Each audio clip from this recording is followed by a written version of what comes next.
aí daí pra transformar isso em personagem? Porque isso você poderia fazer qualquer coisa e você foi pro lado dos super-heróis. Você era um leitor de super-heróis? Você queria sempre Pois fazer é. Então, cara, eu sempre, né? Sempre fiz quadrinhos, sempre desenhei. Por mais, né? Que eu estivesse longe dos quadrinhos. Nessa época, nem tanto que eu tava.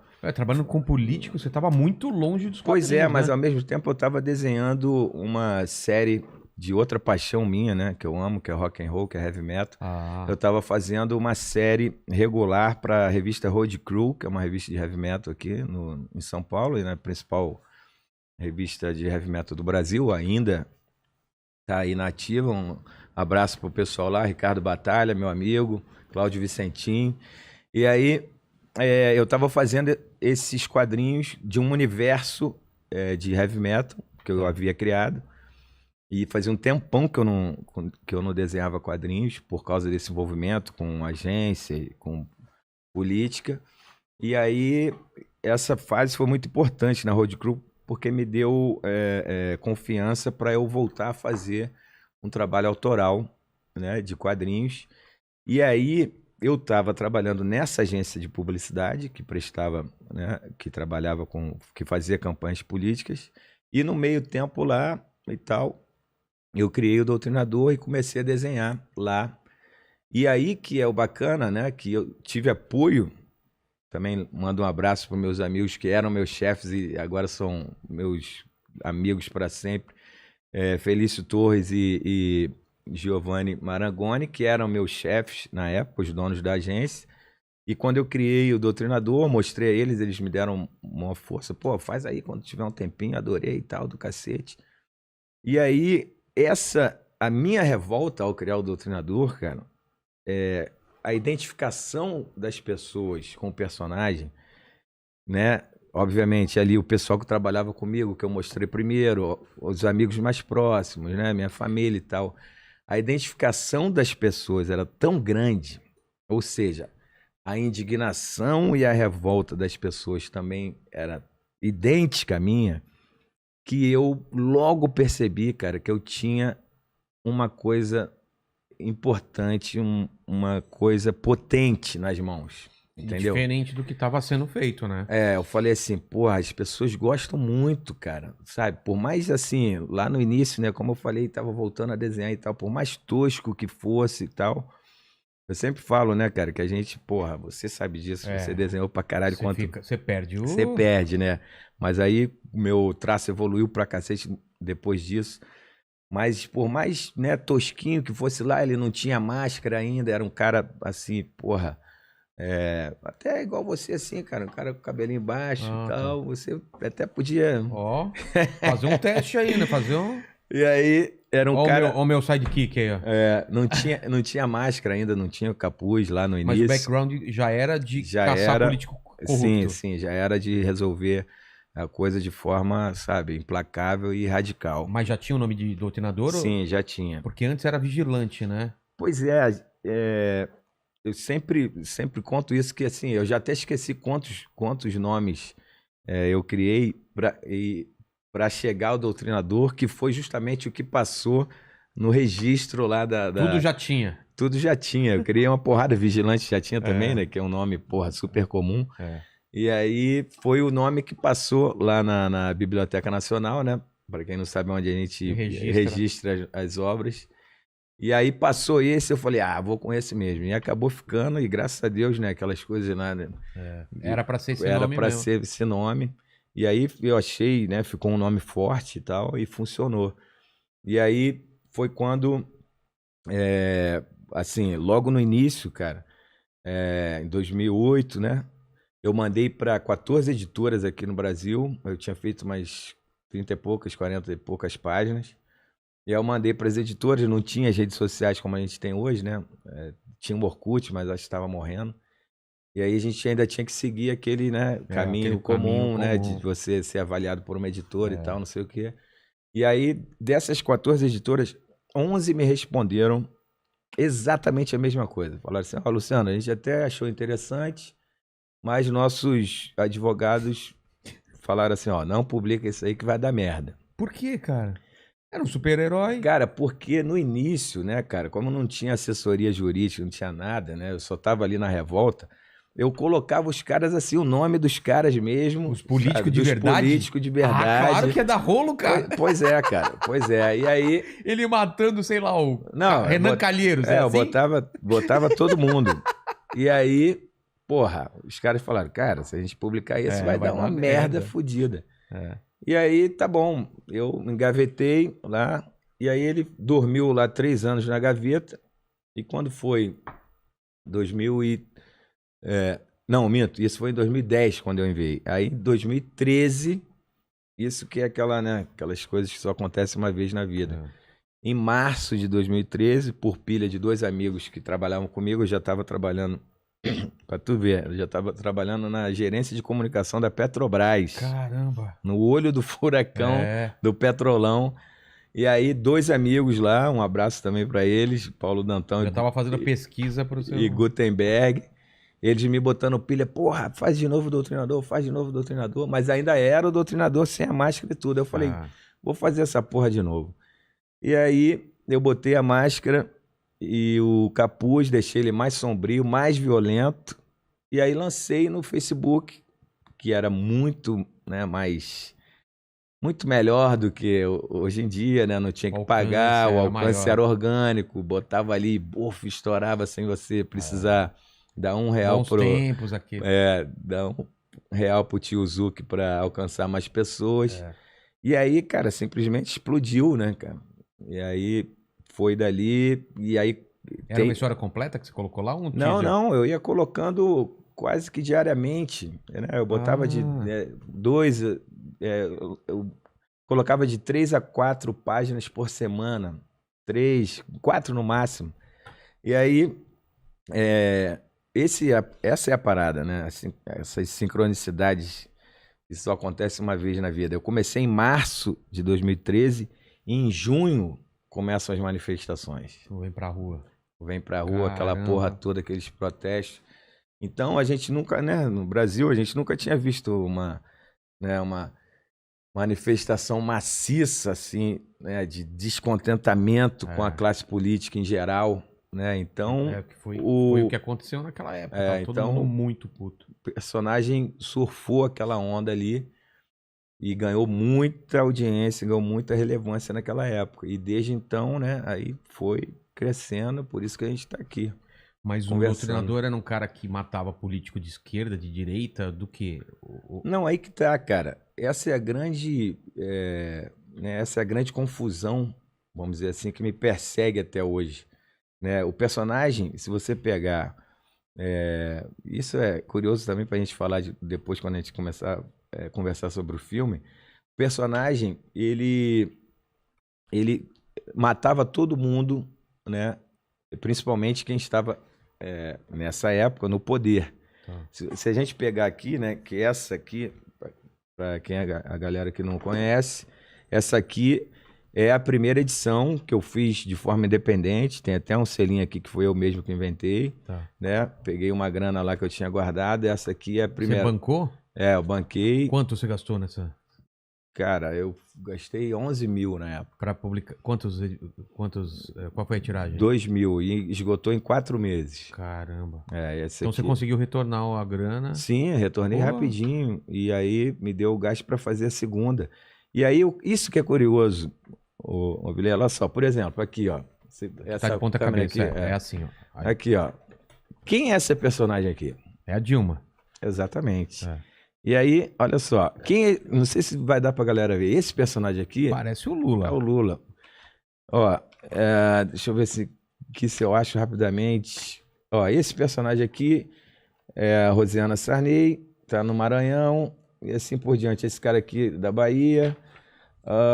Esse cara aqui, do jeito que ele fala, ele nunca aparece, mas ele tá fumando um charuto e tal. Dá pra ver perfeitamente, quer dizer, quem leu, né, reconhece rapidamente que é o Lula. A silhueta aqui é Luiz Inácio, Dilma. Ou seja, era um personagem, né, que ele caçava políticos corruptos, e o governo que estava, né, na época era o governo petista, que não precisa dizer, né, recheado de corruptos, saquearam o país. Então, essa é a grande confusão do que, né, persegue o personagem até hoje, vamos dizer assim, depois desse cancelamento que a gente vai falar, porque da onde as pessoas tiraram que o Doutrinador poderia ser de esquerda? Entendeu? Porque ele aqui, ó, vamos lá, vamos no... Mas falaram que ele era de esquerda no começo? Não, né? Aqui, olha só, ele é um ex-militar que está prestando continência à bandeira. É um cara patriota na segunda edição. É um cara que combate um cartel de drogas ligado a Brasília. Ou seja, não tem nada de esquerda. Ele pode ser um cara, talvez, né, como pessoas, né, tenham ele como um cara niilista. Tá. Um cara que não tá nem aí pra nada, foda-se, exploda o mundo. Perdeu a esperança. Um anarquista e tal. Mas de esquerda, nunca. Nunca foi. Sempre foi um personagem conservador. E aí, no filme também, é um cara que defende a família. Como um personagem... Porra, a esquerda tem como uma das bandeiras, né? Porra, desarmamento. Né? É antibélica. É anti-arma a esquerda. E é um personagem que, porra, ele é armado até os dentes para fazer o serviço sujo. Entendeu? Agora, então, foi um personagem que ganhou muita relevância, muita audiência, até virar filme, né? Até chegar... o Doutrinador tem números que, modéstia à parte, nenhum quadrinho adulto, autoral brasileiro tem. A não ser Maurício de Souza.